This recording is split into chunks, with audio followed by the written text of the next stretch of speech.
wabarakatuh. Pemirsa yang berbahagia, alhamdulillah kita bisa berjumpa lagi di channel YouTube Islamiyah Syafi'iyah Official.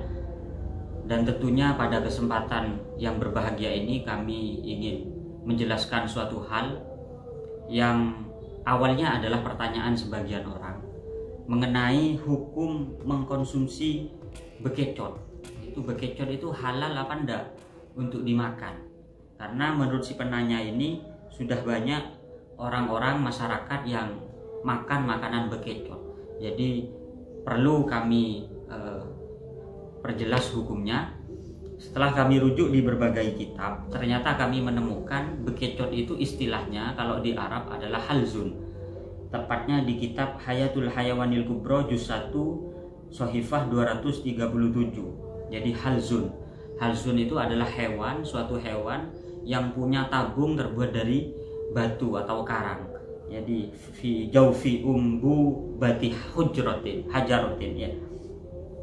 Jadi punya tabung yang tabungnya itu dari karang atau dari batu. Jadi bisa masuk bisa keluar. Itu namanya halzun. Dan ternyata benar, saya cek di berbagai berita, ternyata halzun itu memang bekecot. Mengenai hukumnya, setelah saya cek, ternyata saya menemukan di dalam kitab Hasyiatul Jamal. Ini saya hukumi dari madhab Syafi'i dulu, madhab yang kita anut selama ini. Menurut madhab Syafi'i, kita ini tidak boleh mengkonsumsi yang namanya bekecot ini.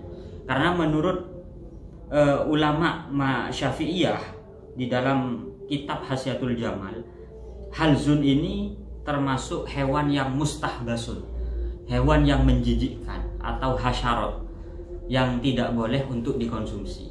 Jadi kalau kita ikut pada pendapat madhab Syafi'i, maka kita tidak boleh untuk makan yang namanya bekecot. Maksud kami adalah bekecot darat, bukan bekecot lautan, tapi bekecot darat. Ini tidak boleh hukumnya menurut madhab Syafi'i karena itu mustahbasun, jadi menjijikkan dan jelek.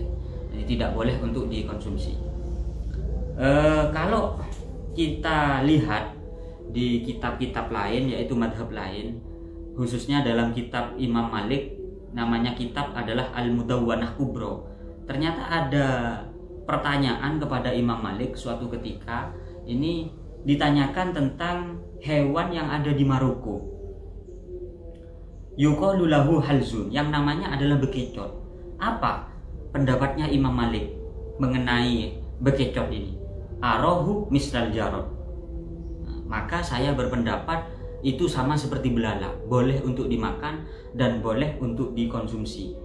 Tapi ini pendapat Imam Malik setelah saya cek di kitab Malikiyah, ternyata ada beberapa syarat. Syaratnya itu satu, harus didabihah, disembelih. Ada yang mengatakan penyembelihannya bil gorzi, jadi dengan jarum. Ada yang cukup langsung dimasak, ada yang direbus dengan air mendidih. Jadi kalau seumpamanya bekecotnya itu sudah mati, kemudian kita konsumsi, kita goreng, ini tidak boleh. Jadi bekecotnya harus hidup, kemudian didabihah, disembelih, baik dengan direbus atau digoreng atau ditusuk dulu dengan jarum. Menurut sebagian pendapat ini, maka hukumnya halal. Apa alasan beliau kok menghukumi halal? Karena alasannya adalah beliau menggunakan istishabul asli. Jadi permasalahan ini masih tidak ada dalil yang jelas tentang hukum keharamannya atau dalil yang menunjukkan bahwa bekecot ini haram. Sehingga beliau menggunakan konsep istishabul asli. Jadi menetapkan hukum asal, jikalau tidak menemukan dalil yang mengarah kepada hukum haram, maka tetap boleh hukumnya. Ini menurut ulama Malikiyah. Dan juga disamakan dengan belalang dalam segi bahwa tidak punya darah yang mengalir. Jadi walaupun pendapatnya Imam Malik ini masih banyak kritikan dari ulama-ulama yang lain, bahwa dari segi analognya kepada belalang ini tidak memenuhi syarat, dan keterangannya sangat panjang di sini di dalam kitab ini. Jadi intinya dari kami bahwa bekecot ini hukumnya masih ada beda pendapat di antara ulama. Kalau kita ikut kepada madhab Syafi'i yang kita ikuti selama ini, maka kita tidak boleh. Tapi kalau kita makan ikut, jadi niat, harus ada niat taklid, harus ada niat ikut, pindah kepada madhab Malik, madhab Maliki, maka kita boleh, asalkan dengan beberapa syarat tadi. Harus disembelih dulu, kemudian baik dengan digoreng atau dengan direbus dan lain sebagainya. Jadi kita tidak perlu ingkar kalau ada orang makan bekicot, kecuali kita yakin bahwa orang yang makan itu adalah orang yang punya iktikad, orang yang punya keyakinan bahwa bekicot itu haram hukumnya. Jadi kalau kita menemukan orang, sudah tahu kita bahwa yang makan ini adalah orang yang berkeyakinan dan mengikuti pendapat yang mengatakan haram, maka kita harus ingkar, kita harus tegur, kita harus peringati. Tapi kalau kita masih belum tahu, maka kita tidak usah ingkar. Karena apa? Karena ini masih ranah hilaf.